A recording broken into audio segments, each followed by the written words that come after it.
Um, I'll be excited, whoever it is. Yeah, and we'll just get behind him. But genuinely, the one I want is the one with the best mentality, and we don't know that.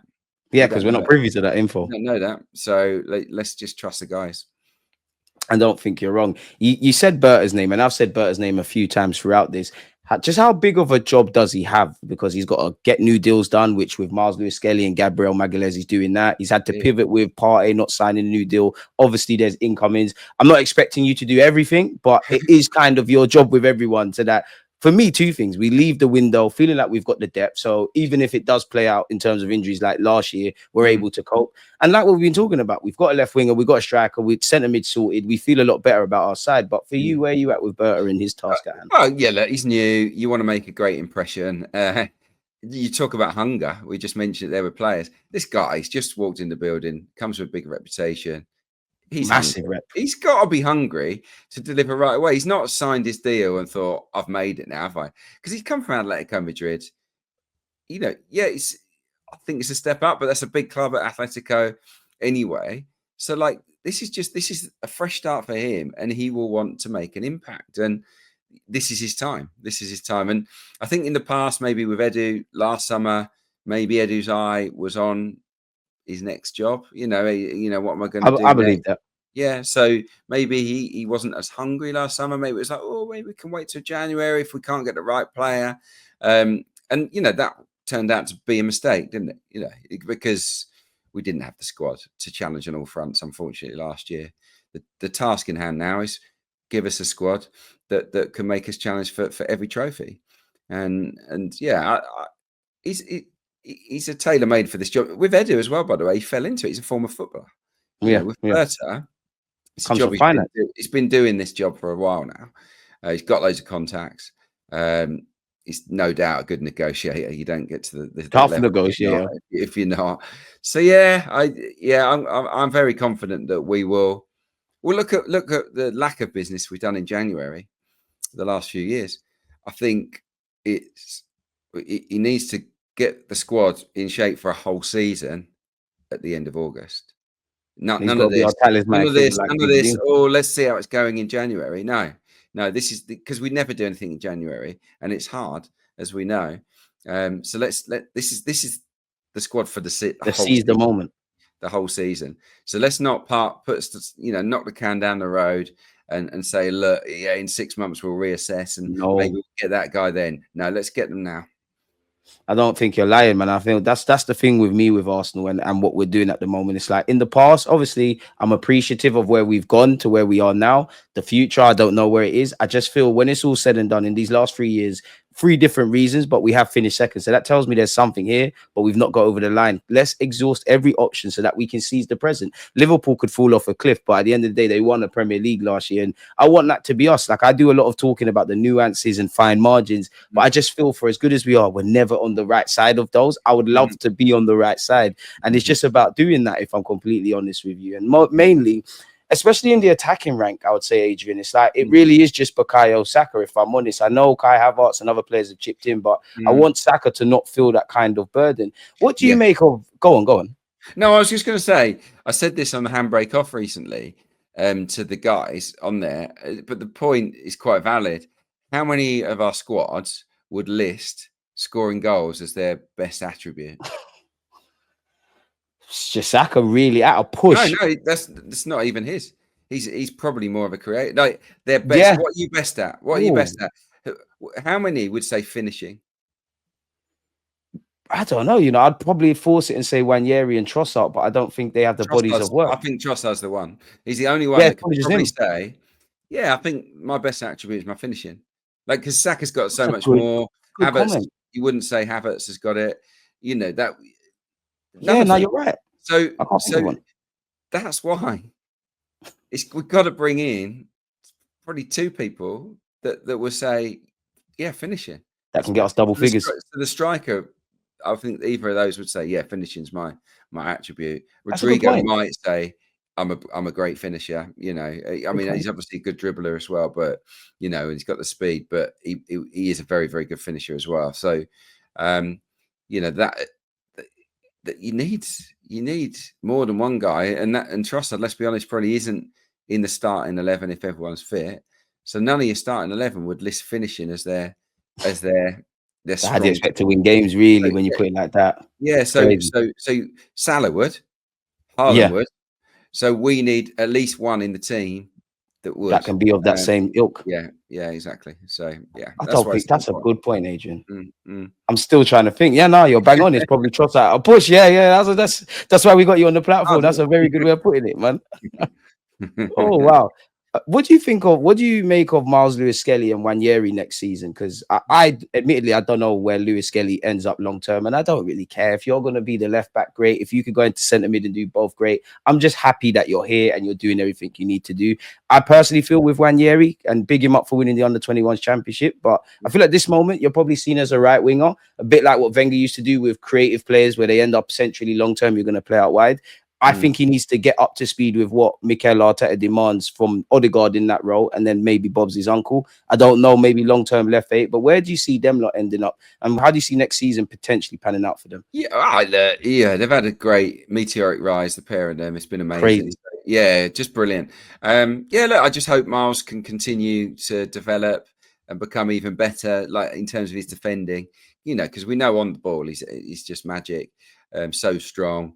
But just improve that decision making, maybe less fouls, less sort of yellow card moments. That's what he Yep. needs to be careful of. But yeah, he's a fantastic player. Love him, love his character. So yeah, I think you'll go from strength to strength, probably at left back, but he's going to spend a lot of time in central midfield. But it's a card that he can play, at any time. If Norgard's injured, if we get him, if Zubimendi's injured, we'll just go and stick Miles there. We've seen him. We saw Mikel try it a couple of times towards the end of games last year. He could absolutely do it. One area for me, in my opinion, he is competing with Odegaard rather than Saka, just because I don't think he has quite that explosive speed yet to go past people on the outside. He can do it, More but of a cuter player. I want him in goal scoring positions, where you just in and around the D, where you can just bend one in That the left bottom foot is corner, quality. or slip someone into the box. I think he could maybe pressurize Odegaard for starts, but he's got to obviously get back to the form we saw, before sort of March time. I think he did tail off towards the end of last season When he got that run in the team, like yeah, around Brighton away. but it That kind was of thing. like he can definitely be Saka's backup, but I think his skill set is better suited to being central. Is my honest opinion. I'll I tell you, think once said he could be a striker, which I don't know if he'll end up there, but it's food for thought with him. well, he can finish, can't he? There's no doubt about that. That So wonderful left foot. yeah, I want him infield. Is my honest opinion, and I don't worry about him with work rate. His numbers are pretty good on pressing and stuff like that. He will graft for the team.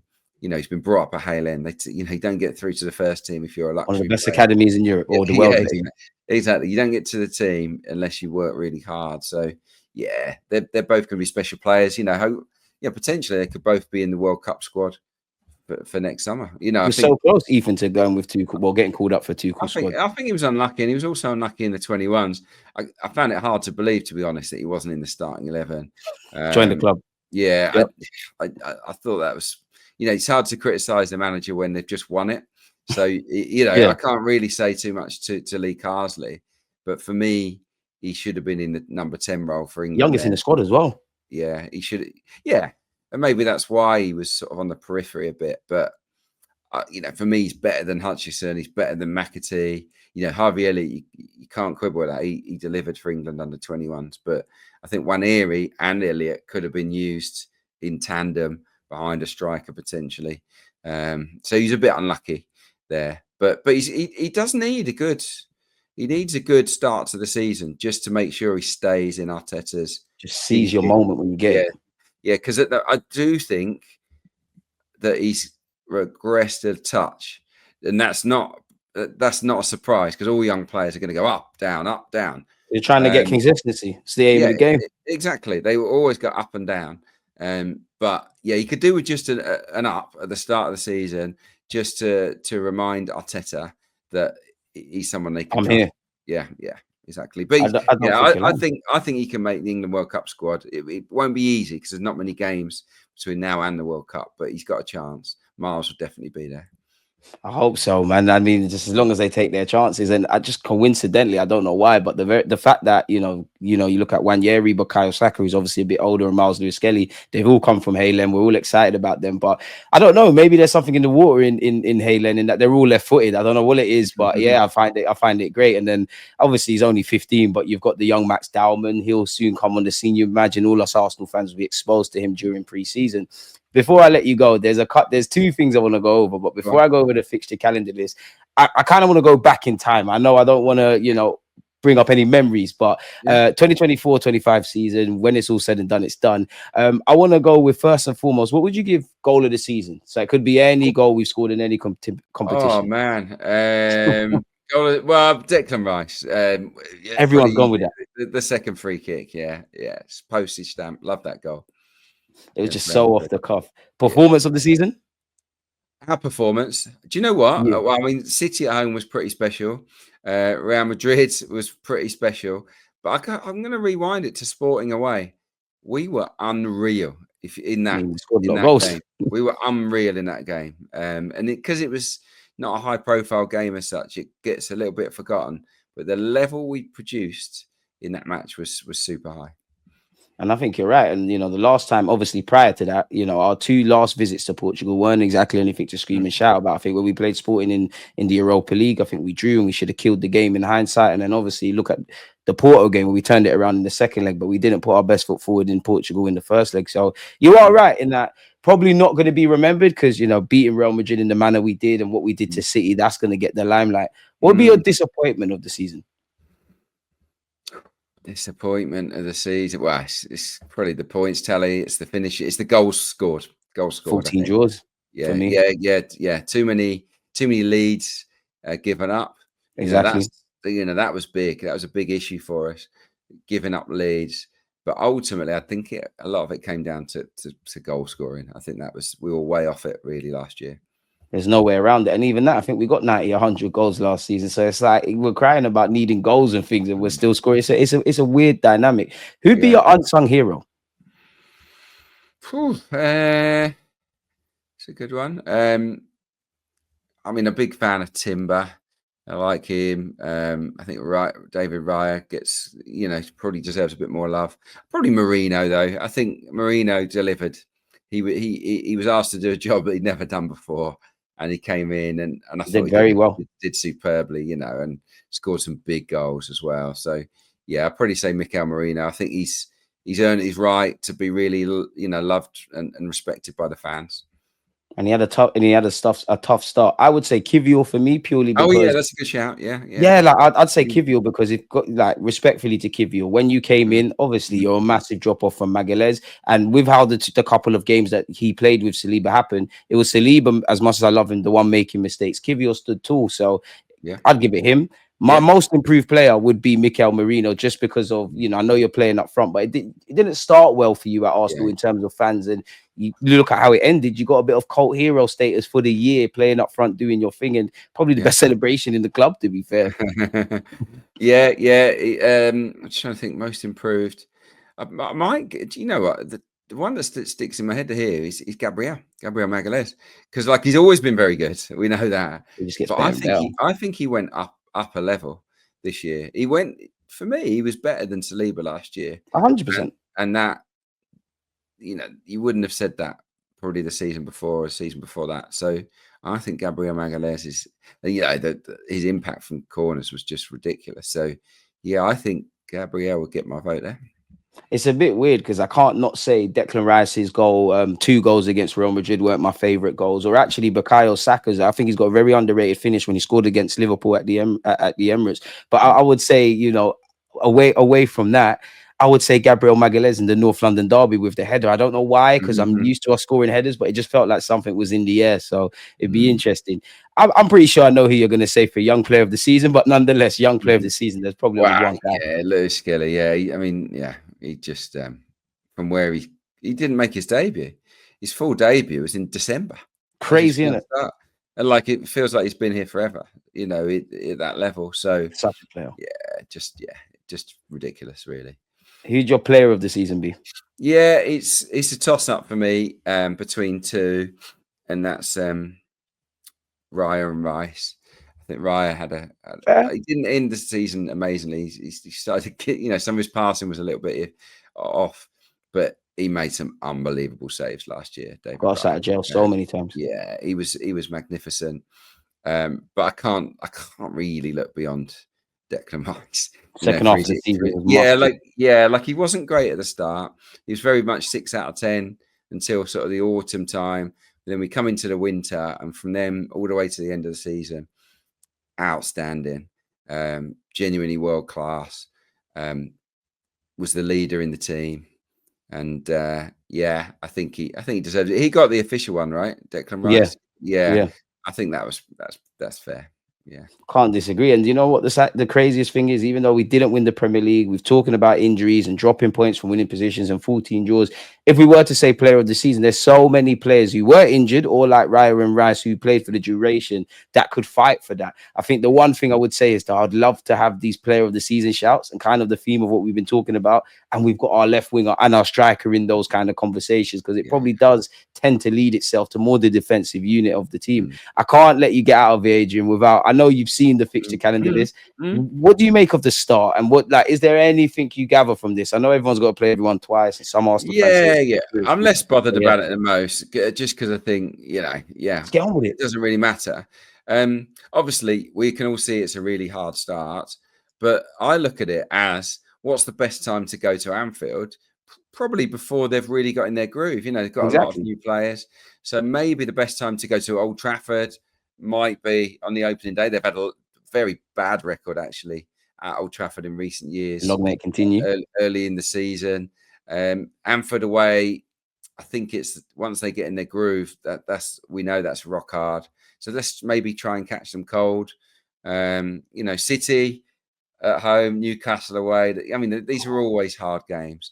But look, what I would say is, if you can get through those first 6 with a good points tally, with, I don't know what you're looking at. I think 6, 7, 10, 13, 14 points, say. Even a very good platform. Yeah, if you can get through with 12 to 14 points from the first 6, averaging at least 2, that is going to set us up for a really strong season. We won't be maximum. We wouldn't be top of the league. Someone will have 16 points or whatever, because they've had an easier start. But if you can get 12, 13, 14 points from that first 6 games, it gives us a platform. Obviously, it can go the other way, and then you're really playing catch up. What I would also say is the run-in, and I would rather have an easier run-in than a tough start. You'd rather you wouldn't swap May and August. That's what I would say. I wouldn't swap it. I wouldn't swap it. So I wouldn't. I think from March to May, pretty good for us. So if we're in the mix coming into March, I think we've got an excellent chance.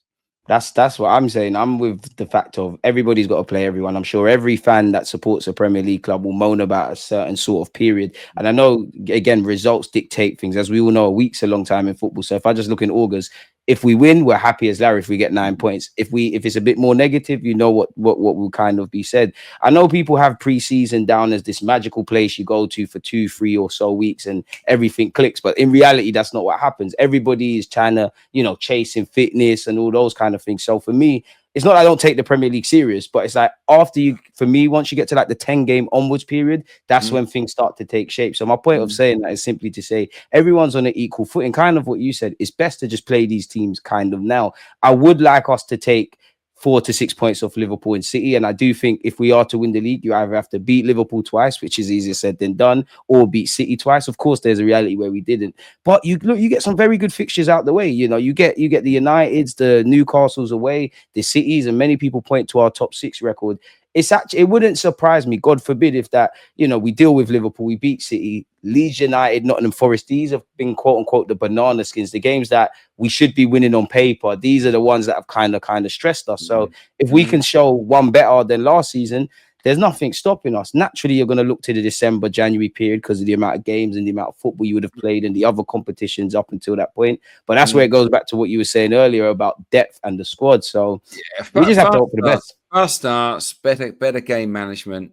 More depth off the bench when we, if we're needing goals late in games. Hopefully we'll have some real attacking talent that's in reserve. So yeah.